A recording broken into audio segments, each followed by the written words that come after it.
ሰላም እንደምን አላችሁ የኤቢ ሚኒ ሙቪስ ተከታታዮች።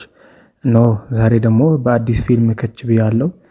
ፊልሙን ከመጀመሪያ በፊት ግን ቻናሉን ሳብስክራይብ በማድረግ እንድታበረታቱኝ እየጠየኩ ወደ ፊልሙ እንገባለን። ታሪኩ የሚጀምረው በጥቅምት 1972 ሞቅ ባለ ድባብ ነው። የኡራጓይ ወጣት የራግቢ ተጫዋቾች ወደ ቺሊ ለጨዋታ ለመሄድ አውሮፕላን ውስጥ ተሰባስበዋል። በፊልሙ በመጀመሪያ ላይ የምናየው ጓደኝነትን ጥልቅ ስሜት ነው። ፎቶ ይነሳሉ፣ ይሳሳቃሉ፣ የወደፊት እቅዳቸውም ያወራሉ። ነገር ግን አውሮፕላኑ ወደ አዴንስ ተራራዎች ሲቃረብ የአየር ሁኔታው ይለወጣል። አውሮፕላኑ በከፍተኛ ንፋስ መናወጥ ይጀምራል።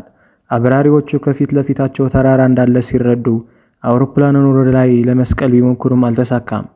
የአውሮፕላኑ ጭራ ከተራራው ጫፍ ጋር ተጋጭቶ ይበጣጠሳል። በቅጽበት የኋለኛው ክፍል ተገንጥሎ ይወድቃል። ጥቂት ተሳፋሪዎችም አብረው ይበራሉ። ቀሪው የአውሮፕላን አካል እንደ በረዶ መንሸራተት በከፍተኛ ፍጥነት ቁልቁል ይወርዳል። በመጨረሻም በአንድ ክፍተት የበረዶ ሜዳ ላይ ይቆማል። አደጋው እንደቆመ በሕይወት የተረፉ ሰዎች ራሳቸውን ያገኙት በጭስ በጩኸትና በደም መካከል ነው። የመጀመሪያው ሌሊት እጅግ አስፈሪ ነበር። ቅዝቃዜው እንደ አጥንት ይቀዘቅዛል። የተሰባበሩ ሻንጣዎችንም እና አውሮፕላኑ ክፍሎችን በመጠቀም ቅዝቃዜውን ለመከላከል ግድግዳ ይሰራሉ። የቆሰሉትን ለመርዳት የሚሞክሩት ሮቤርቶና ካኔሳ የሕክምና ተማሪዎች ከፍተኛ ትግል ያደርጋሉ። ከጥቂት ቀናት በኋላ በሕይወት የተረፉ ሰዎች አንድ ትንሽ ራዲዮ ማግኘት ይችላሉ። በጉጉት ዜናውን መጠባበቅ ይጀምራሉ። ነገር ግን በ11ኛው ቀን የሰሙት ዜና ልባቸው ይሰብረዋል። የፍለጋው ስራው ተቋርጧል የሚል መርዶ ይሰማሉ። በዚህ ሰዓት ነው በረዶ ውስጥ ብቻቸውን እንደቀሩ የተረዱት። አሁን ምርጫቸው ሁለት ብቻ ነው፤ እዚያው ተቀምጠው መሞት ወይም በሕይወት ለመቆየት የማይታሰበውን ማድረግ። ምግብ ሙሉ ለሙሉ አለቀ። ረሃቡ ሰውነታቸውን ማድከም ጀመረ።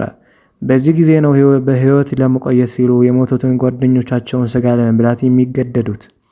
ይህ በፊልሙ ውስጥ እጅግ ስሜት የሚነካ ክፍል ነው። አንዳንዶቹ በሃይማኖታዊና በሞራል ምክንያት እምቢ ይላሉ። ሆኖም ግን መኖር ማለት መታገል ነው የሚል መርህ አንዱ ለሌላው አካሉን መስዋዕት ለማድረግ ቃል ይገባባሉ።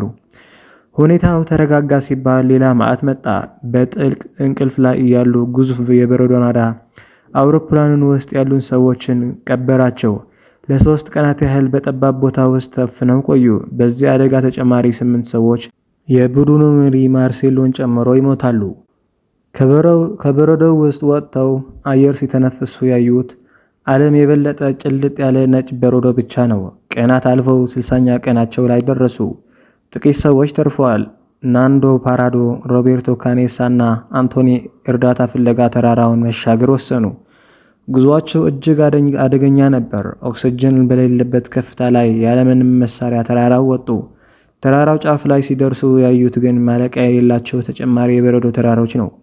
በዚህ ሰዓት ናንዶ ተስፋ ከመቁረጥ ይልቅ እንቀጥል የሚል ጽናት ያሳያል።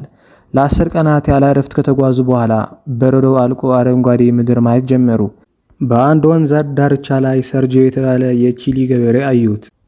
ናንዶ በድንጋይ ላይ ወረቀት አስሮ ወረወረለት። በወረቀቱ ላይም እንዲህ የሚል ጽሑፍ ነበር። እኔ የመጣሁት ከተከሰከሰው አውሮፕላን ነው፣ እባካችሁ እርዱን የሚል ነበር። ከ72 ቀናት በኋላ የሲኦል ቆይታ ዓለምን ከድንጋጤ በደስታ ተዋጠች። ሄሊኮፕተሮች ወደ ተራራው ላይ ተመለሱ። ቀሪዎቹን 14 ጓደኞቻቸውን አዳኑ። እነዚህ ወጣቶች ወደ ቤታቸው ሲመለሱ ተአምረኞች ተባሉ። ነገር ግን ያ ተአምር የመጣው በጓደኝነት መስዋዕትነትና እስከ መጨረሻው ባለመሸነፍ ነበር። እናም የዛሬ ፊልማችን በዚያ ያበቃል። ፊልሙን ከተመቻችሁ ሳብስክራይብ ማድረግ እንዳይረሳ። ቀጣይ እስከምንገናኝ ቸር እንሰንብት።